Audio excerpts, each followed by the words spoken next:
Yad Bandhava Kurubalabdi Manantaparam Yad Bandhava Kurubalabdi Manantaparam Eko Ratena Tatareha Matirya Sadvam Eko Ratena Tatareha Matirya Sattvam Pratyahritam Bahudhanam Chamaya Paresham Pratyaritam Bahudanam Chamaya Paresham Tejaspadam Manimayam Charitam Shirobhya.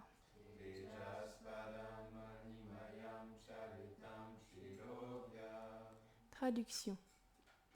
C'est par sa grâce que je fus capable de traverser seul, sur un char, l'océan insondable et sans limite des armées des Kauravas, infestées par de redoutables monstres qui barraient ma route. C'est encore grâce à lui que je pus reprendre aux ennemis la vaste richesse du bétail du roi Virat, et que je fus aussi capable d'arracher de leurs têtes les précieuses coiffes serties de gemmes qui proclamaient leur pouvoir et leur gloire. Jai Shri Dai Vishwambhar ki, Jai Shri Nandai Shuddha Krishna Balaram Subarsaka ki, Jai Shri Davali Yamuna Bhatta ki, Jai Shri Radha Madan ki, Shri Prabhupada ki. Commentaire. L'armée des Kauravas, tel un océan, était composée d'êtres formidables tels que Bhishma, qui était semblable au poisson Timingala, qui peut manger des baleines. Cependant, par la grâce du Seigneur qui était l'ami d'Arjuna et qui se fit son conducteur de char, Arjuna put à lui seul vaincre un par un les guerriers du camp des Kauravas sans rencontrer de difficultés. Une autre fois, alors que pendant leur exil, les Pandavas vivaient dans le secret dans le palais du roi Virat, les Kauravas s'en prirent au monarque et voulurent s'emparer de son grand troupeau de vaches. Dans l'anonymat, Arjuna récupéra les vaches et ôta les joyaux qui ornaient les turbans de ceux qui représentaient le roi.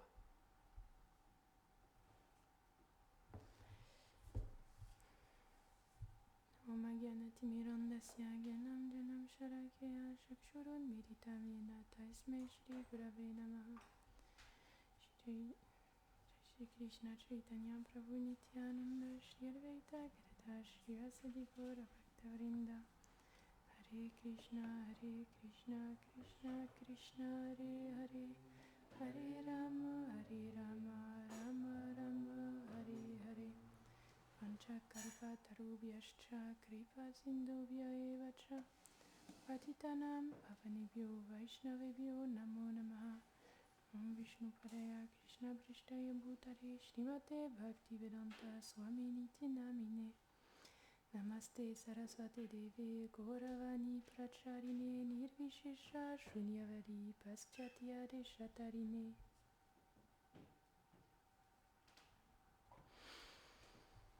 Avant de parler, je demande les bénédictions de toute l'affiliation spirituelle de mon maître spirituel et de tous les dévots ici présents.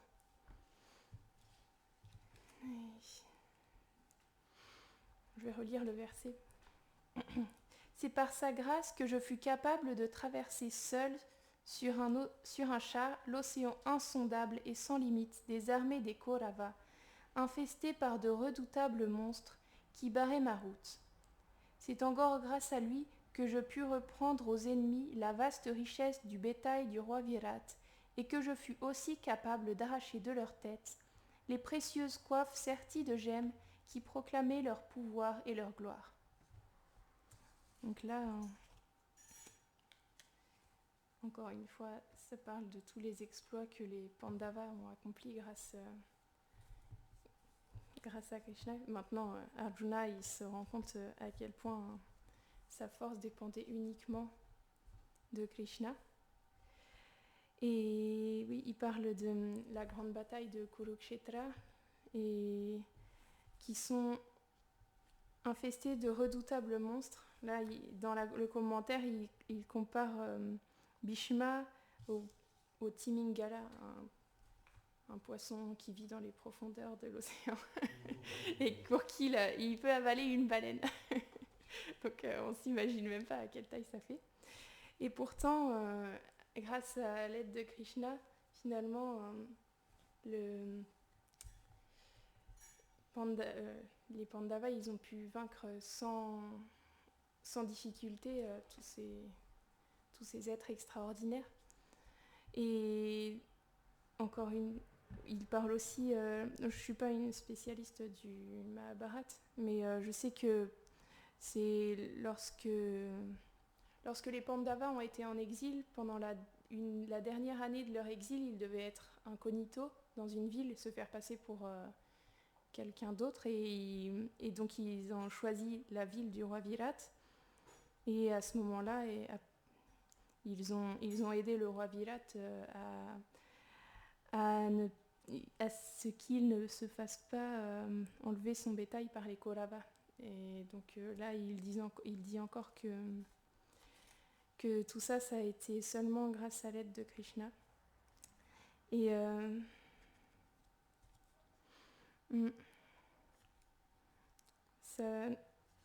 grâce à cet exemple-là, Arjuna, il nous montre à quel point, finalement, nous, ici, on est juste des petites âmes infinitésimales, on dit un 10 millième du bout d'un cheveu. Donc, je sais même pas, c'est même pas minuscule, c'est encore plus que minuscule. On peut pas comprendre à quel point on est infime, et Krishna, on n'a aucun pouvoir par nous-mêmes. Et tout ce qu'on fait, à chaque instant, même, en fait, tout vient par la volonté de Krishna. On n'a aucun pouvoir sur tout ce qui nous entoure. La seule chose qu'on peut faire, en fait, c'est prendre refuge de Krishna. Et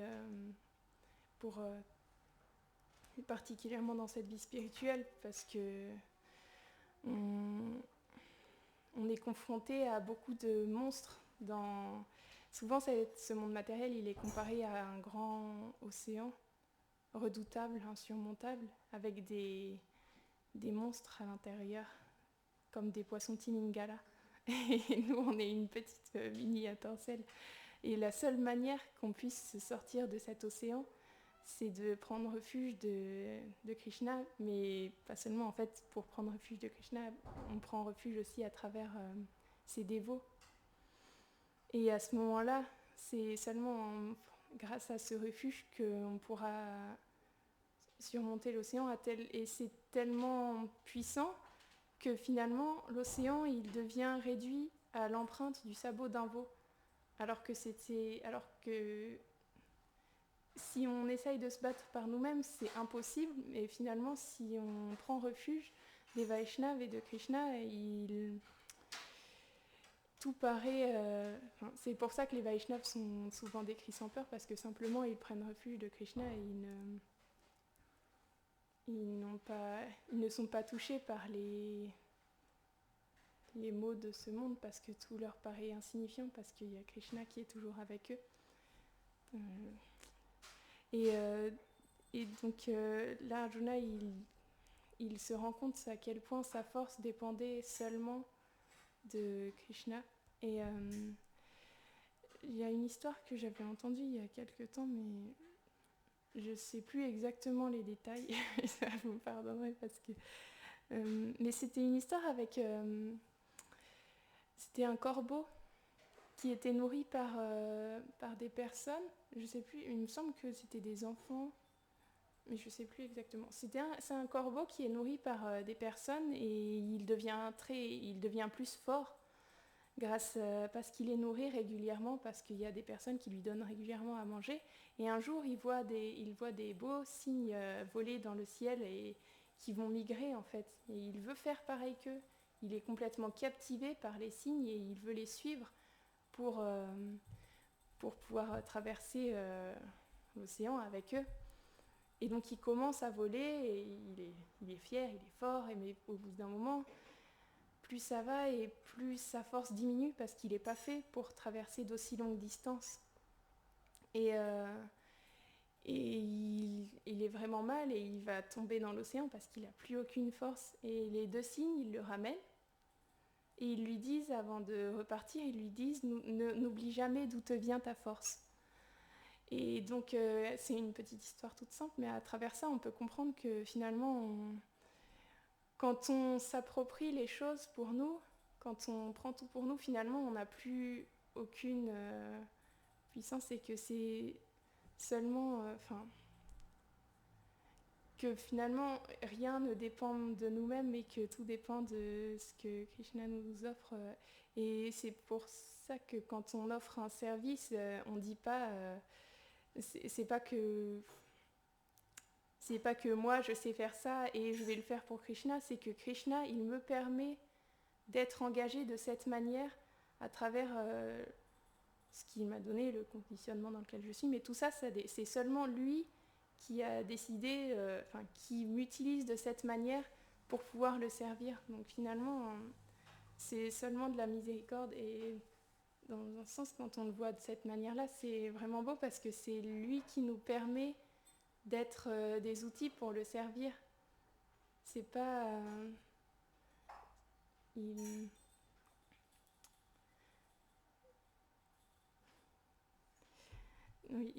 nous permet vraiment de le servir par sa miséricorde finalement parce que c'est lui qui a décidé qu'on pouvait s'engager de cette manière-là et c'est pas juste on a pu acquérir ça par nos petits efforts. Et je sais pas si j'ai une autre histoire à raconter. Tu connais des exemples, des histoires de quoi tu parles? Des histoires un peu comme ça. On ne peut pas faire quelque chose par nous-mêmes. Je cherche. Bhagavata. Juste ton expérience. L'expérience. Ton savoir-faire.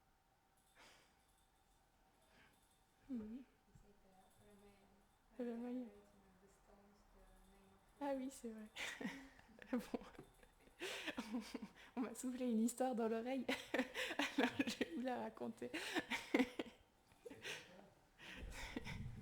Non, c'est vrai que dans le Ramayana, vu que je parle souvent du Ramayana, il y a une histoire comme ça où il y a un moment lorsque Ramachandra il était à la recherche de Sita, lorsqu'il a su qu'elle était sur l'île de Lanka, il s'est retrouvé face à un problème. C'est que l'île de Lanka, elle était très loin et elle était dans l'océan, comme c'est une île. Et il n'y avait aucun pont, aucun moyen de la rejoindre. Donc l'armée, Ramachandra et son armée, ils ne pouvaient pas y aller. Il n'y a que Hanuman qui était capable de sauter du continent à l'île de Lanka. Et donc Ram, il s'est mis à jeûner pendant plusieurs jours. Je ne sais plus exactement combien de temps, mais il s'est mis à jeûner assez longtemps pour que Varuna, le déva de l'océan, il vienne et il lui dise ce qu'il fallait faire. Et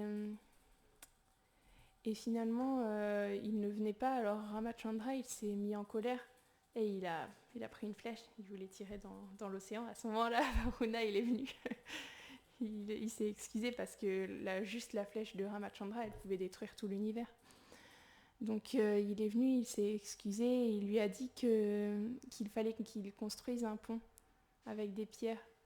Mais des pierres, juste en jetant des pierres dans l'eau, les pierres ça coule.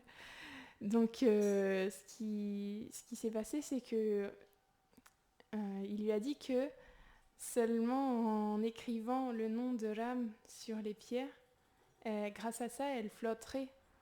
Et c'est par ce fait-là qu'il pourrait construire tout un pont pour traverser Lanka. Donc finalement,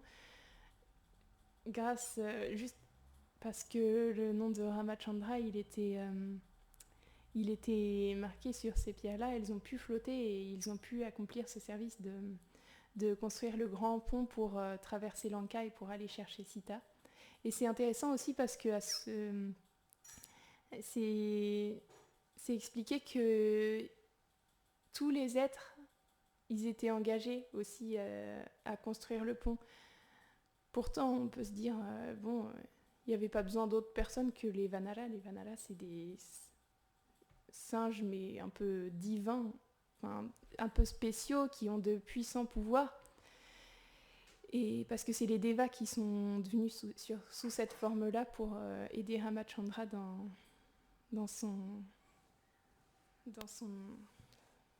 sa quête. Et lorsque les Vanara, ils aidaient à construire le pont, ils prenaient des montagnes, des énormes rochers pour faire le pont. Mais c'est expliqué qu'il y avait aussi des petits écureuils, plein d'êtres comme ça, qui rapportaient aussi leurs pierres pour traverser Lanka. Et le service de tous était accepté, et du coup, on peut voir que Ramachandra aussi, il permettait à tous les êtres de le servir. Et de la même manière, en fait, on peut se dire que c'est un peu pareil pour nous, parce que, comme je le disais au début de la classe, on n'est pas grand-chose et on fait des petits services, mais c'est lui qui nous permet de faire ces services-là pour l'aider aussi à accomplir sa mission. Quand on dit souvent que la mission de Chaitanya Mahaprabhu, elle va s'accomplir quoi qu'il arrive. Il ne dépend pas de nous pour que ça se fasse, mais seulement on peut contribuer, on peut aider pour recevoir la miséricorde de Chaitanya Mahaprabhu. C'est comme on aide pour distribuer les mangues sans peau et sans noyau de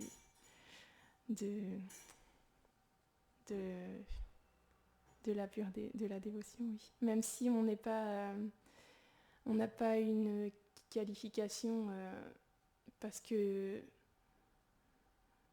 qu'on est encore conditionné par notre conditionnement, parce qu'on est encore conditionné, etc. Et ben, grâce à la miséricorde de Chaitanya Mahaprabhu, de la filiation spirituelle et des purs dévots, on peut être engagé malgré notre inqualification et on est engagé à distribuer. C'est en étant engagé à distribuer que finalement on peut recevoir aussi le nectar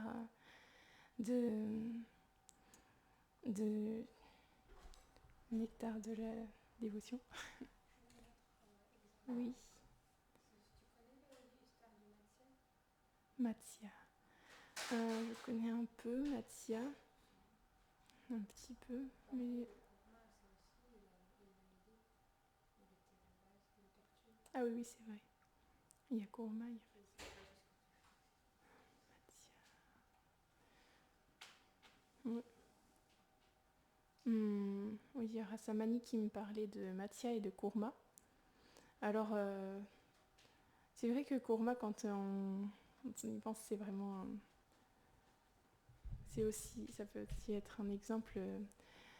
Kurma, c'est lorsque Krishna il prend la forme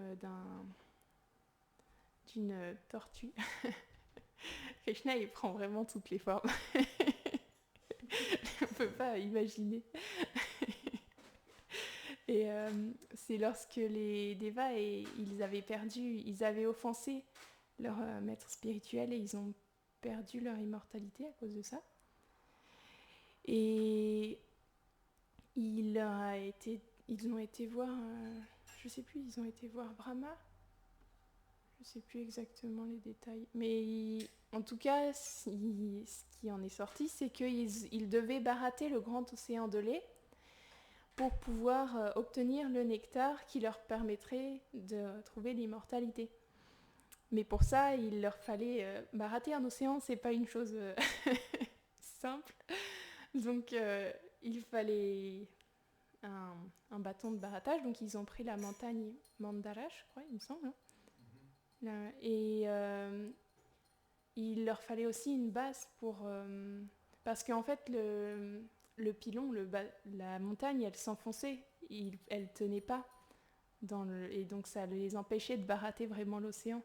Et à ce moment-là, Krishna, il a pris la forme d'une gigantesque tortue pour soutenir la montagne, pour qu'ils puissent barater. Et aussi le serpent, c'était oui. La corde de baratage, c'était le grand serpent Vasuki.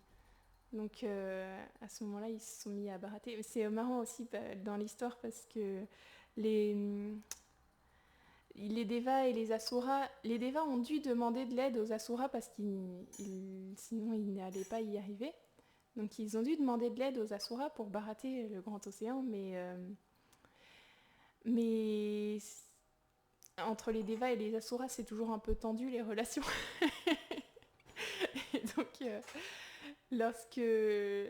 mais sauf que Vasuki il crache du feu par sa gueule, donc les Devas ils préféraient prendre la queue, sauf que ils ont mis au point un petit stratagème pour que les Asuras ils trouvent pas ça louche. C'est qu'ils ont dit ah non on va prendre la tête. Et lorsqu'ils ont non c'est même pas qu'ils ont mis un stratagème, je dis des bêtises. Je crois que c'est parce qu'ils étaient vraiment ils ont pris ça comme non je sais plus.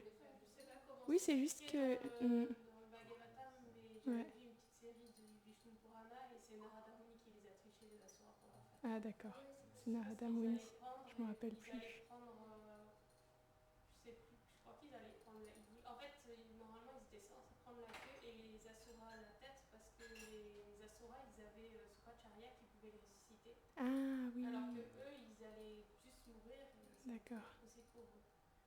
Et ils n'étaient pas d'accord, ils étaient jaloux, ils ne voulaient pas avoir la tête. Et c'est Narada Muni qui les a trichés en disant. Qu'est-ce qu'il leur a dit par rapport à. Il leur a dit que les Asuras. Je crois qu'il leur a dit quelque chose comme les Asuras, ils ont la queue, donc c'est comme ils ont. C'est comme plus bas et les Asuras Oui, ils ont la tête, donc c'est comme plus élevé. Donc en fait, la personne qui a la tête, c'est les personnes plus élevées. Quelque chose comme ah ça. oui, Et d'accord. ils se sont dit, ah bah oui, il faut qu'on ait la tête. Bah, selon ce que Kamala Manjari vient de me dire, du coup, lorsque à la base, les Asuras étaient censés prendre la tête parce que Shukracharya, il pouvait les ressusciter, donc du coup, ça posait entre guillemets pas de problème qu'ils soient brûlés par le feu de Vasuki.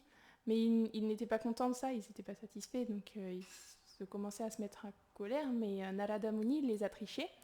Et il leur a dit que, en fait, ceux qui avaient la queue, ils étaient inférieurs, parce que la queue, c'est inférieur à la tête, et que ceux qui avaient la tête, c'était les personnes qui étaient supérieures. Et alors, du coup, les Asuras, ils se sont dit qu'ils allaient prendre la tête. Et donc, c'est comme ça que ça s'est passé. Et donc, c'est comme ça qu'il y avait pu y avoir le grand baratage, et qu'ils ont pu récupérer les nectars. Et encore une fois, on peut voir que c'est seulement grâce à l'aide de Krishna, puisqu'il a pris la forme d'une tortue pour soutenir la montagne Mandara. Donc voilà. Dans les Srimad Bhagavatam qui